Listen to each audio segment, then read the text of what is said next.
The title of this video is The Dangerous Lunacy of Rwanda. For those who have little or no knowledge of how British society works, about how we are governed, from where came the roots which supply the lifeblood of British life, of democracy, a small essay. As in America, our government has three divisions. We may have a different way of governing to America, but eventually we built one. The Americans took bits of the British governments, did and do things differently, and the three things we have in common are the executive, which in Britain is the Prime Minister and the Cabinet, which decides which laws it proposes to rule in Britain.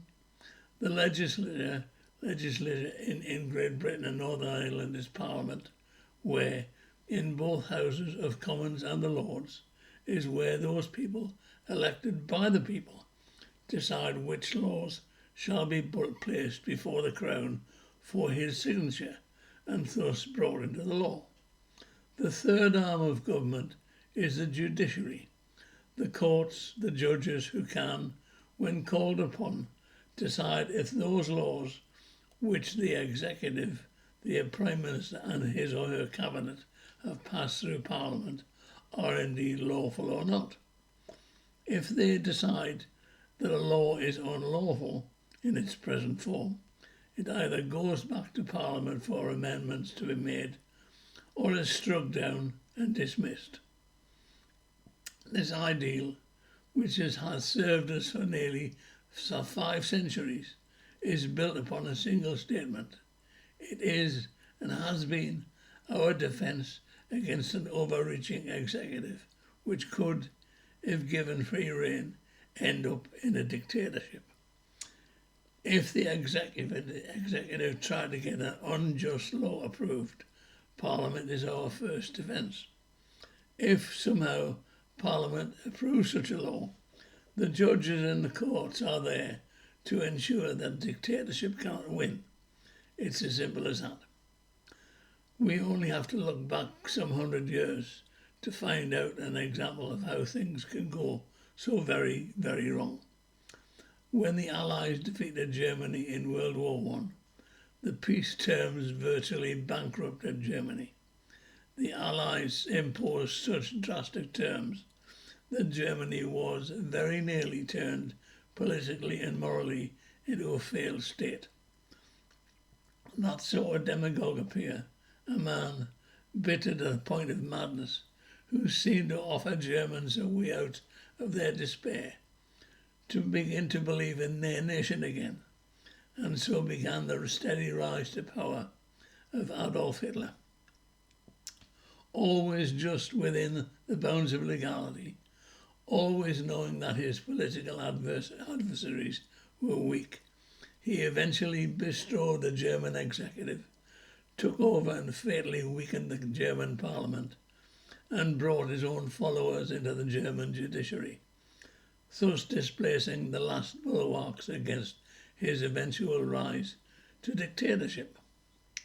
He then brought in his laws, his hatred of the Jews, his thirst for expansion, his Lebensraum, and so began the fateful march, which cost over 40 million lives before it ended in the bombed ruins of Berlin. We now come back to Great Britain and Northern Ireland, where various governments have fatally loosened the rules governing migration, and only in the past 4 years have the bogus asylum seekers militarised their approach, sending over 100 young single men of fighting age at a time in overloaded rubber boats with powerful outboard motors, sending them to reach the British beaches, or, as now, to be shepherded by the French and picked up by the border force to be given free hotel accommodation, board and weekly cash, all whilst their spurious claims are rubber-stamped by a strangely compliant Home Office. The lunacies of the British government in their attempts to stop the boats have all founded on various rocks, such as the European Court of Human Rights or the UN Convention on Refugees.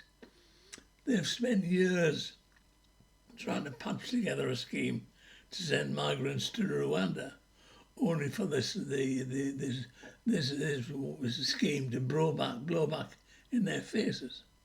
So this unelected and unworthy Prime Minister Sunak, in the face of the UK's Supreme Court stating categorically that the Rwandan scheme is unlawful, decides to go for broke and have his experts author a law which will overcome the claims of unlawful.